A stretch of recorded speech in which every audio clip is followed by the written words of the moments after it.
జై శ్రీమన్నారాయణ. చూడండి, చాలామంది పెళ్ళి అవ్వట్లేదు, ఎప్పటి నుంచో చూస్తున్నా వాళ్ళు మనకి నచ్చట్లేదు, మనము వాళ్ళకి నచ్చట్లేదు, అలా ఉంటుంది.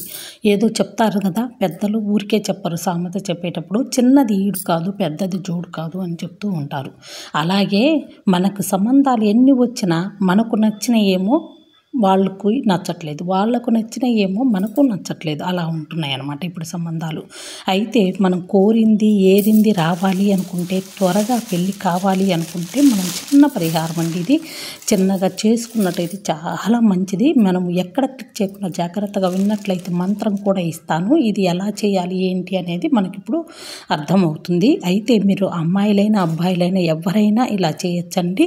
ఏం లేదు, మీరు కొంచెం చిటికెడు పసుపు నీళ్ళలో వేసుకొని స్నానం చేయండి. స్నానం చేసిన తర్వాత బియ్యపిండి తీసుకొని, బియ్యపిండిలో ఇలా ఏమి అయిన అవసరం లేదు, ఇందులో బియ్యపిండిని మాత్రం ఇలాగా మీరు నీటితో, మంచి నీళ్ళు మనం తాగే నీళ్ళతోటి, నిండుకుండా నీళ్ళతోటి తీసుకొని ఆ నీళ్ళతో బియ్యపిండిని కలపండి. కలిపి 11 ఉండలుగా నేను చెప్పినట్టుగా చూడండి. ఎక్కడ క్లిక్ చేస్తే మీకు అర్థం కాదనమాట.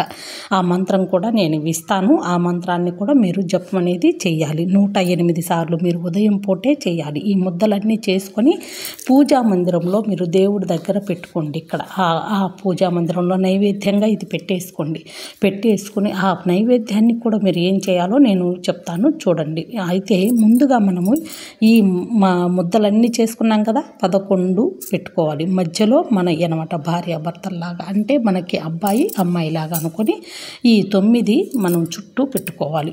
ఆ 9 చుట్టూ పెట్టాం కదా గ్రహాల్లాగా, మనకు గ్రహాలు అనేది అనుకూలించాలి.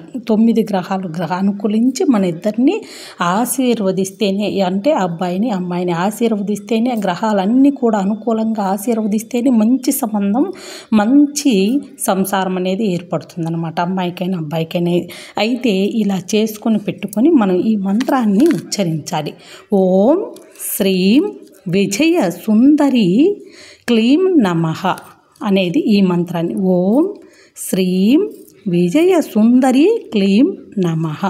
ఈ మంత్రాన్ని మీరు 108 సార్లు, అంటే ఈ ఉండలన్నీ చేసి అక్కడ నైవేద్యంగా దేవుడి దగ్గర పెట్టి ఈ మంత్రాన్ని 108 సార్లు మీరు జపంలాగా చేసుకొని, అయితే ఈ ఉంటలన్నీ తర్వాత ఏం చేయాలి అంటే, మనం జపమంతా అయిపోయిన తర్వాత ఇవి నైవేద్యం కూడా పెట్టిన తర్వాత కాసేపు దేవుడికి పెట్టేసి, కాసేపు వదిలేసి మీరు రెడీ అయ్యి రండి.